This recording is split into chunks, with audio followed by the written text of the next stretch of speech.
देखु श्रीक्षेत्र में परमात्मा पुरुषोत्तम लीलामय जगन्नाथ परम ब्रह्म रत्न सिंहासन में पूजा पाँच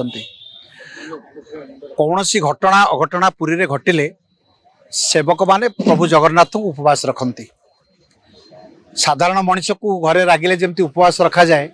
बा जड़े रागिगले जमती क्रोध रे खाए ना सेमती जगन्नाथ महाप्रभु को उपवास रखा जाए एवं जो सेवक माने उपवास रखती से माने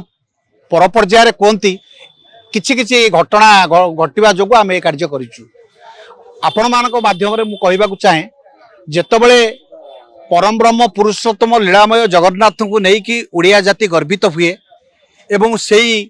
भावरे चिंताधारा करी जीवार कला कौशल से शिखे एवं जगन्नाथ नीति की से अनुप्राणित निजे अनुप्राणित हुए एवं अनुप्राणित अन्य को मध्य कराए से जदि किसी व्यतिक्रम हुए ताले से सेवक माने दंडित हवा आवश्यक कहीं ना आपण जने आपण मनीष से माने देवता देवता क्या कहते जी देकर बताए जी सृष्टि की तैयारी करिछि जहाँ इंगित सृष्टि चली जहाँ इंगित सृष्टि विनाश हो सी होचंती देवता। तेणु जेहेतु परम ब्रह्म पुरुषोत्तम कलिजुगर अधिष्ठित देवता एवं श्रीक्षेत्र में लीला चली उपवास रखा एवं सेवक मानकर ये गोटे कहीं मत भल देखा जाऊना आगामी दिन में किसी दिन तले आप देखते वर्षे 2 वर्ष तले लिंगराज महाप्रभु से अवस्था पड़ते लिंगराज पूजा अर्चना करागलानी आरती करागलानी ये करागला। तेणु देव मंदिर गुड़ी को आपण मान भितर जब किसी घटना अघटन घटुची आपण मान भितर आलोचना कर समाधान करूँ। देवता मंदिर में यह कार्य आपण मान करूँ ना जहाँ आज आम मान बुमेरांग हम। देखो देवता देवकता और सेवक भितर गोटे संपर्क रही सेवा को उल्टे देले बासे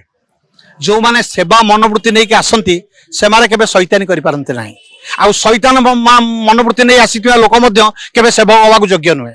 सेवा करबा को हेले आपन को किछि त्याग करबा को पड़िबो। तेणु सेही त्यागटा को जदि आपन न करि परुचंती ताले आपन सेवक होई परिबे नाही। तेणु सेवा नारे नेबा आ नेई करी आपन भगवान को सर्वसाधारण रे आपन तांको लज्जा करैबा जहाँ कि भगवान उपवास रोचंती ए कथा को कहीं मु ठीक भल दृष्टि देखि पारु नाही।